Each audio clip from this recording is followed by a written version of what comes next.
Good morning to you, Jason here, Birchfield Family Farm, Oxford, Ohio.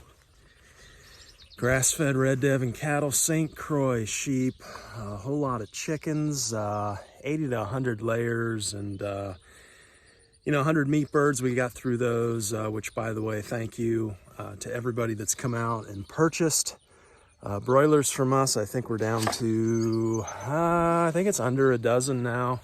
Left for sale, so those are going quick. Got a good word for you today. This comes from Matthew 7. These are Jesus' words. Therefore, everyone who hears these words of mine and puts them into practice is like a wise man who built his house on the rock. The rain came down, the streams rose, and the wind blew and beat against that house, yet it did not fall because it had its foundation on the rock. But everyone who hears these words of mine and does not put them into practice is like a foolish man who built his house on sand. The rain came down, the streams rose, and the winds blew and beat against that house, and it fell with a great crash. We have been away from the tubes for a while. Took a nice family vacation, got a couple days away, had a farm sitter come and take care of things on the ranch here. It was really nice to be away. But we're back at it, and I continue to be amazed. I got so many messages from you guys while we were away. Caleb from Guam reached out, interested. I think he's going to try and stop by here when he's back in the States. We've connected with so many folks, messaging. There's Debbie in Hamilton. Hope you're watching, you're doing well. Tom in Richmond. Enjoyed the visit the other day, Tom, with the kids. Tom's into regenerative ag. Samuel in Texas. I got your message, and I sent you one back last night. Hopefully this video will continue to answer some of your questions here on what we're doing and what you can potentially do in your location. It's somebody from Germany a while back we're connected with. I think you're on my sheep list. Just amazing, the people that we continue to connect with. I would say around the country, but it's around the world now. So neat and encouraging to me. We have lots to do today. I've got to make a cattle move. We need to make a sheep move across the farm and move some chickens. Look at them all lined up over there.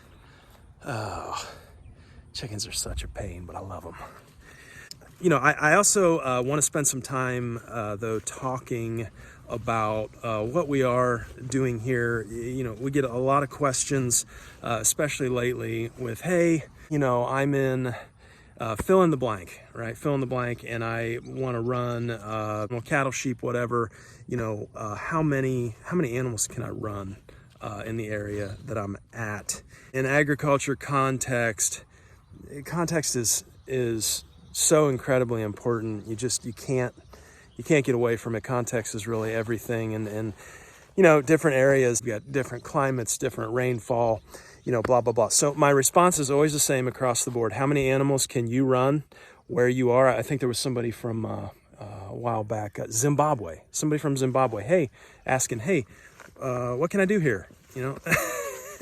I think it's great that there's so much interest, but just know that my response is always going to be the same, and that is, hey, get with a local person there, a farmer who's doing what you want to do, or seek out an agricultural extension office and ask them, what is the typical stocking rate or carrying capacity. Let's talk about these terms. You have stocking rate, carrying capacity, and then stocking density. I like to look at stocking rate as more of kind of a zoomed out number. So maybe animals that you can run per acre, whereas stocking density is kind of zooming in. How many pounds of animals are you running per acre? Stocking density is kind of talked about more so with like mob grazing. You get into the higher intensity grazings. I think we run around 40,000 pounds of live animal weight per acre here. That would kind of be a stocking density figure, whereas stocking rate around here And you could kind of say carrying capacity as well. Stocking rate is about 1 animal unit per acre around here. Now, stocking rate varies with your management style as well, as we're going to talk about. For the purposes of this video, and to simplify things, maybe stocking rate and carrying capacity. Carrying capacity is more like how many animals in general you can run on an area for the whole season.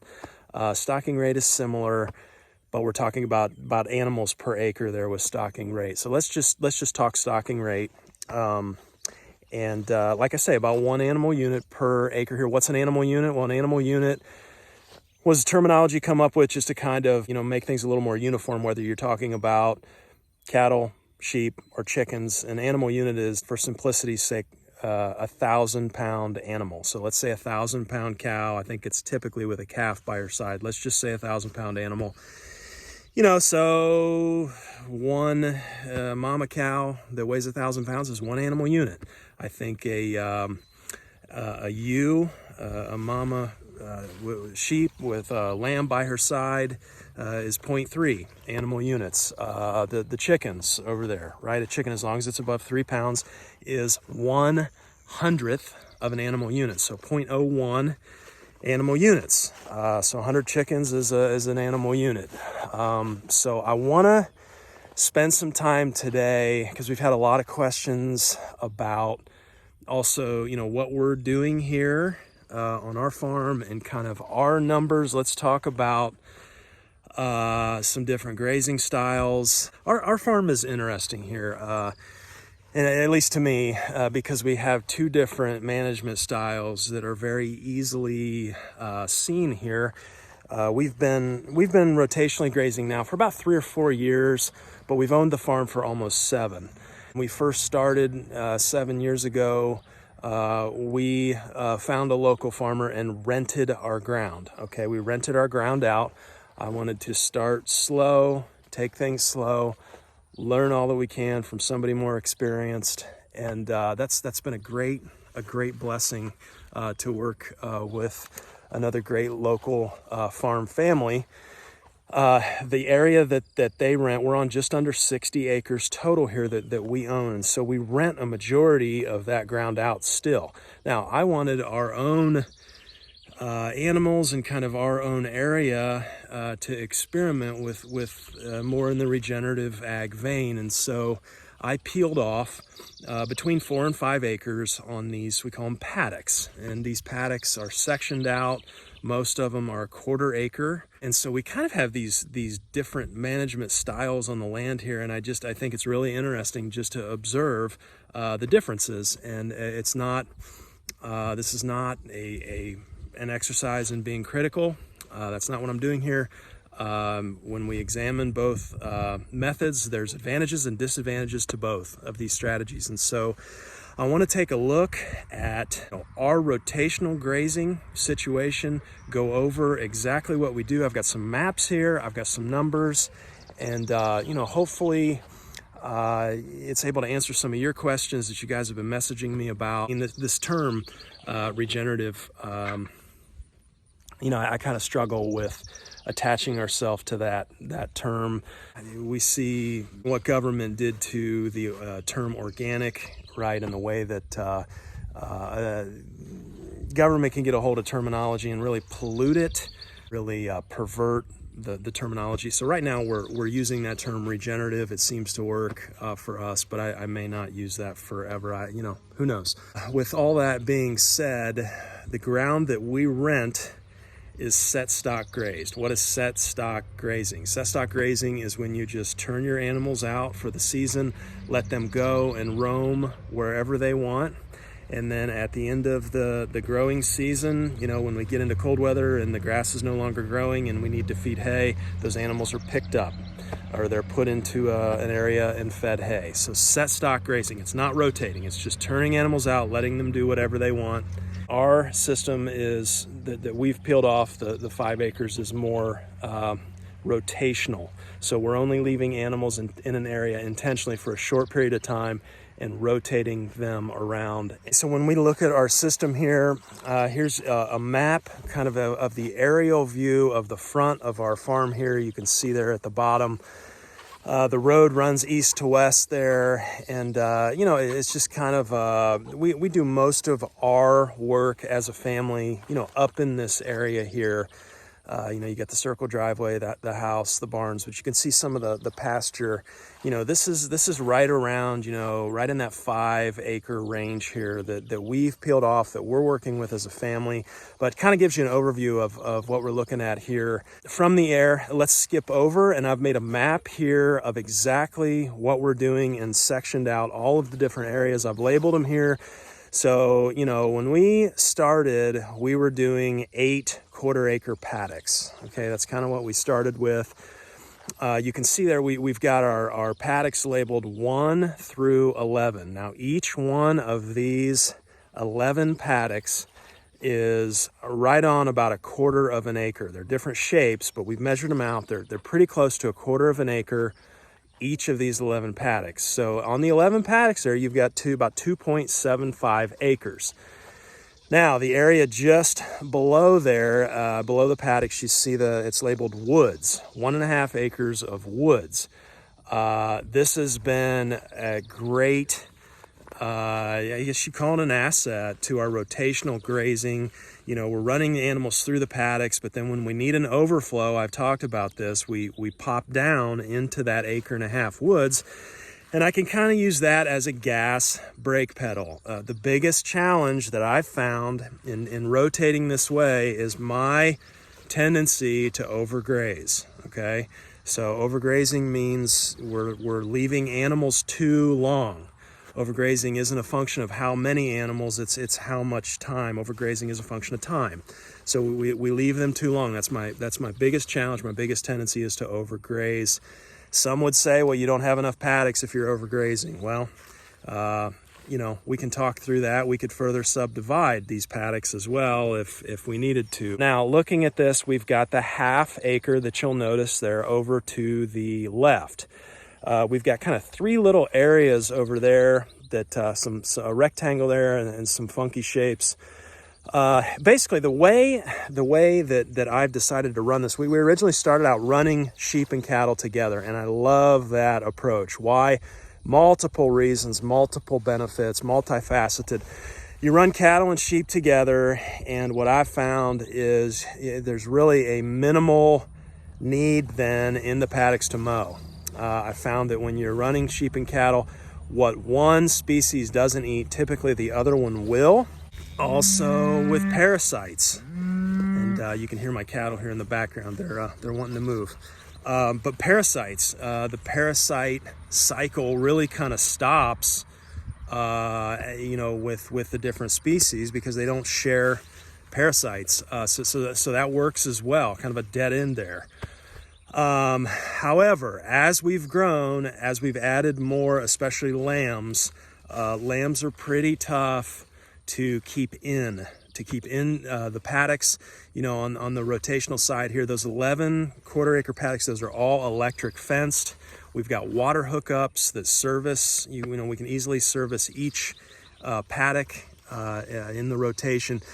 So with the electric fence, with all of the lambs that we have now, you know, it's tough to keep them in, and so we've kind of gone to a separate sort of system with sheep. And you know, we won't run this way forever.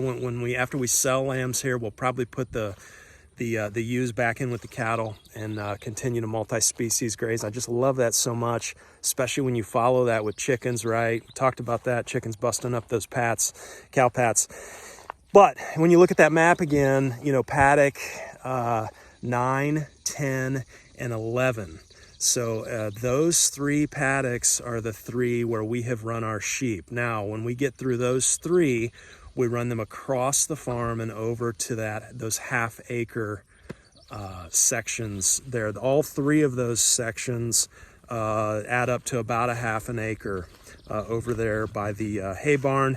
Now, since we ran on paddock 11 this year, you guys know we ran meat birds. So we ran 100 meat birds over there, kind of stayed towards the left side, more like 1/8 of an acre on the left side of paddock 11. However, you know, that combined with, we've had some challenges here this year. We're still in a D1 moderate drought classification.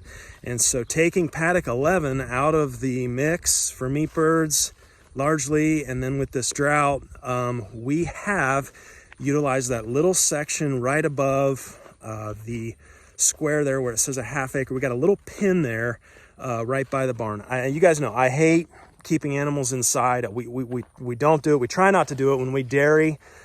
Sometimes with separating animals, you know, we'll have them in the barn, usually in the wintertime, our cow-calf when we milk. But other than that, you know, animals need to be out. And so, you know, they are still out on this little pin area here, but with the drought, with paddock 11 out of commission, we've been haying sheep a little bit. You know, personally, I don't think it's any more than, you know, what we're giving up in paddock 11. I think we're gaining in hay there. And so it's kind of a wash really, to me, but that allowing them to hay, and doing that in that little pen maybe is the equivalent to when we're running cattle in the woods. It's kind of that gas brake pedal, right? Because we're trying not to overgraze. You know, we've been able to continue to graze through drought here, which has been a huge blessing. You know, July and August, September is typically our dry season around here. So that's the difficulty of a spring drought, is it kind of sets you up for the rest of the year to be a little less moisture, less growth. So, you know, you got to compensate. And anyhow, so looking at our system here, what are we doing total? We're on 4.75 acres when you add all this up. What are we running animal unit wise? You know, we're running on cattle, we're running 2 intact bulls, 7 head, a couple mamas. If I had to estimate, I would put us, you know, at around 7,000 pounds of live weight animal. You know, so 7 animal units on cattle. On sheep, you know, we're running 27 head of St. Croix right now. That's ewes, rams, and lambs included. You know, not quite half those are lambs, you know, 90 days old now. So they're eating a fair amount. You know, if we wanted to be conservative on that estimate, probably three animal units, let's just say. Chickens, you know, they 100 layers. We ran 100 meat birds, 1/100th of an animal unit, 0.01 per chicken. So let's say 2 animal units. So, you know, 7, 3, and 2. We're running, conservatively speaking, I would estimate around 12 animal units, maybe between 12 and 14. And so, you know, when you take, you know, 12 animal units and divide that by 4.75 acres, you know, we're running 2.52 animal units per acre. How does this compare to our traditional, you know, stocking rate with set stock grazing? Well, set stock grazing around here, turn animals out, let them go. It's about 1 animal unit per acre. So we're, you know, between 2 and 3 times the traditional productivity here on this little 4.75 acres. Why is that important? To me, that's important because we have more productivity, but I should say too, we're not doing it at the expense of the land. As long as we're not overgrazing, we're continuing to build soil, we're continuing to build organic matter, and 2.5 times average, oh, that means it's like you have access to another farm and a half, right? For the cost of just your original ground. And so that's huge to me. And to me, you know, I'm really interested in, well, you know, if this works on a 5-acre scale, then, you know, can it work? The questions I'm asking, can it work on a 50-acre scale? Can it work on a 500-acre scale? You know, what does that look like then to, you know, continue to scale out and maximize utilization of the land without degrading it? Those are some of the questions I'm asking. That's kind of where we're at with this whole thing. I hope that kind of lends some clarity. you know, to what we're about, to what we're doing here. Going forward, you know, I'm looking forward to these pastures recovering, hopefully with some more rain here. You know, we've got sheep sales coming up, so we will, looks like as of now, all of our lambs are spoken for and sold. So those should be leaving here in another, you know, really by the end of the month. Hopefully that's going to take some pressure off as well. But we're continuing to rotate through drought. You know, that's the other point too, is that, you know, it's 2.52 times the average or above the average, but we're doing this in drought as well. And so, you know, what really got me interested originally was Andre Voisin's work in his book Grass Productivity. I've recommended that book to many of you. It's nothing new, research from the 1950s, and in there he states if you rotate in a responsible manner, the way that it should be done, keeping grass at the top of that sigmoid curve. You can watch some of our other videos on that kind of strategy there. But keeping grass in that vegetative state, if you do this and you rotate, his claim was you can triple productivity of your ground as compared to set stock grazing. So this is really kind of what set me off in the beginning. Experimentally, hey, does this work? Can we do this? What's this look like? So what's the rub? What's the catch? Well, you've got more labor.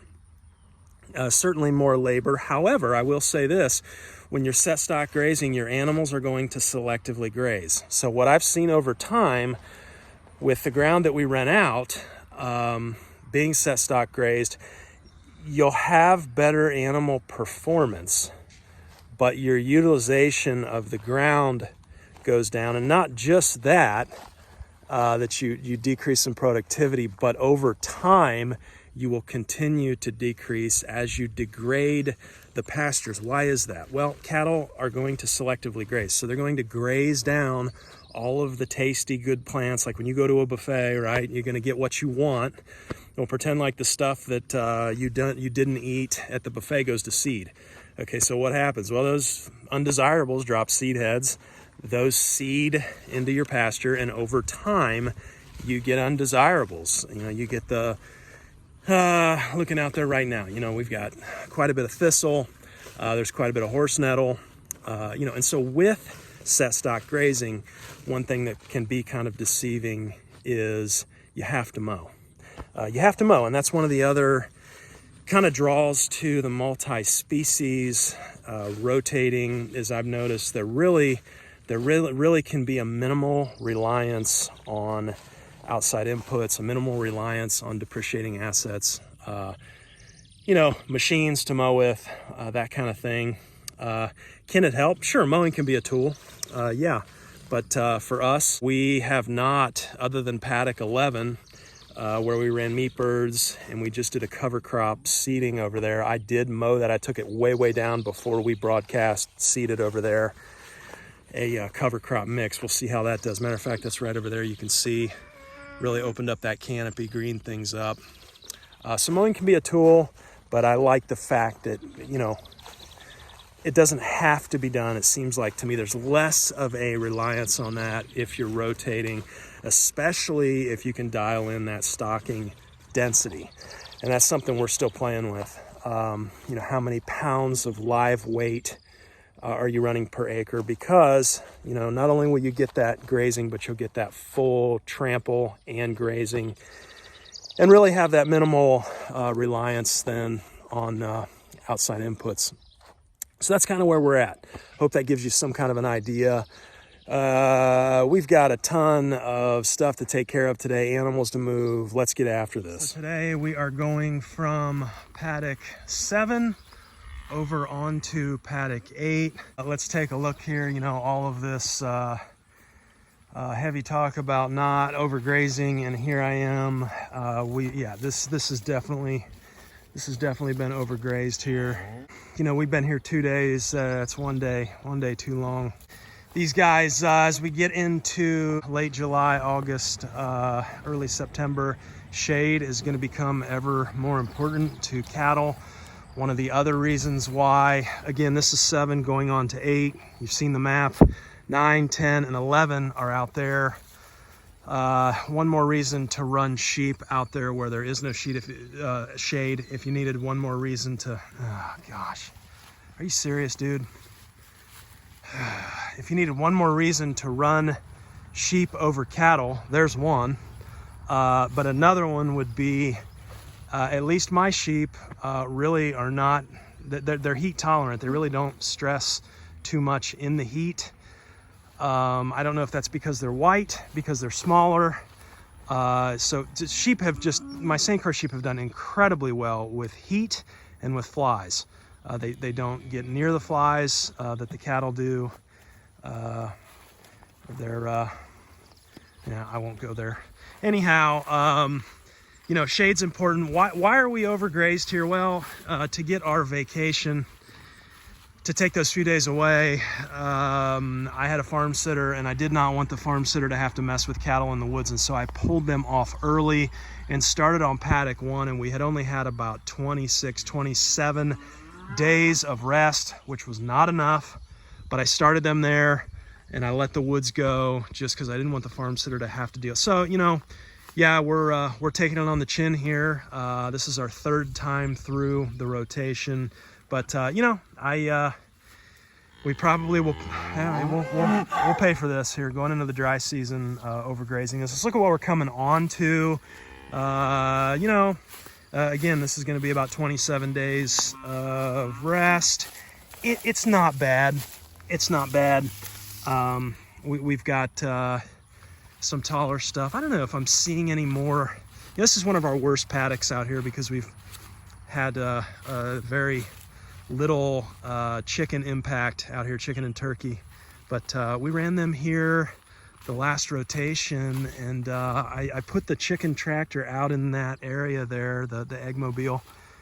You know, it looks like some of this is bouncing back, so hopefully that's having a positive impact. The good thing about what we did there is we let the woods go, you know, so when we come back after paddock 8, we'll go back to the woods, and it should be gangbusters here with having a large majority of that has sat untouched last rotation. So let's open this up and get them moved. Come on, Moose. Flies, yeah, flies are an issue. Need to get our fly paper back out here on the trash can. Need to get our spray. Fly spray, apple cider vinegar, some dishwashing soap, liquid, and I like putting a little bit of garlic in there as well. Okay, so this will be good. Another reason for, like I said, running cattle, paddock 1 through 8, just about every paddock over here has shade. And going into, yeah, need to feed the chickens here. Going into the dry season, again, the heat season, having that shade is paramount. Okay, so here we go on sheep. As I spoke about, you know, that's that little half-acre section right around there by the hay barn. That's a hay barn in the silo there. Sam's heading around to get the sheep, but you can kind of see them in that little pen area there. Oh, Sam is heading over, and I like tasking the kids with moving the sheep because I know there's no rams in there, and they're not gonna. Yeah, the fence is off. They're not gonna get hurt, and these two guard these gates. And I like tasking them with moving sheep because they have to work together. They have to figure it out. It works better with more than one person anyway. So Sam's pretty confident he can get them around into the field here, and then we've got to go all the way down through here, around, and then out to the number 9 paddock. Okay, looks like here they come. Should be 23 head of St. Croix coming this way. We've got the rams peeled off at this point. Don't want them in with the ewes. We don't want any, you know, November through February lambs here. That's definitely not a fit. So, okay, there he comes. There we go.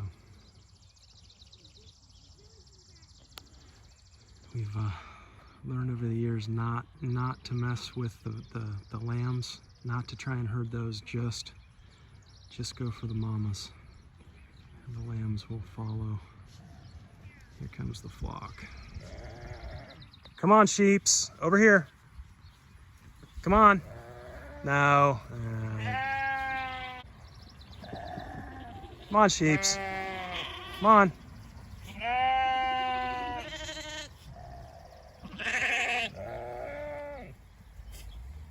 That's the rams you hear to my left there. Okay, usually when you can get one, yeah, there's Mama. Mama will go in, and the rest should follow. Okay, girls, come on over. Okay, I'm gonna try and keep them on the right path here through the barn. Hey, there they go. All right, they're going right where we want them. Look at that. Sheep drive. All right, you guys got them? I'll send them out your way. So we're trying to go right on the other side of this gate, all the way down, and then zigzag over to avoid the cattle. Tell them, Sam. Work together.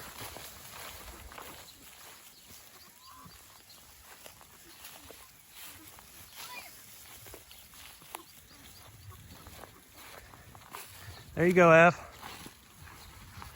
Yeah, good work, guys. Keep them up against that fence. There we go. Okay. We'll pop down this way, see how they do here. Oh, okay, they're gonna like that grass. But that would be paddock 10 there. So there's 11 where we cover cropped, and we're in 10. We need to come across 10 and go over to the other side of 9. And got a 1/8 of an acre sectioned off there.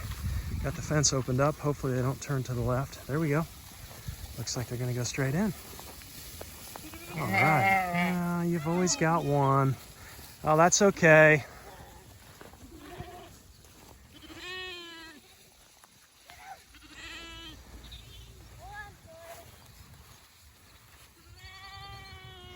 Back this way.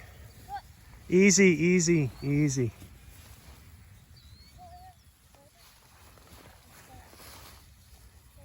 Just stop for a minute. Just stop. Well, okay. She's excited. Okay. It looks like we've had one ran all the way around the outside, all the way down. And she's trying to get back to her flock there. There's always got to be one. So kiddos will have to problem solve here. Let's see what they come up with.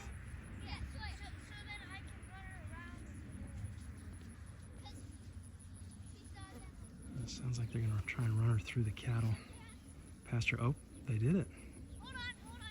All right. Okay, she is fired up. Oh no, here come the rest of them. Okay, down that way. Down that way.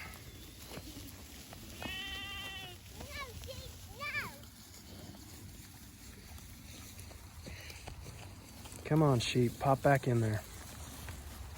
There we go. You see what I mean about these double wires here.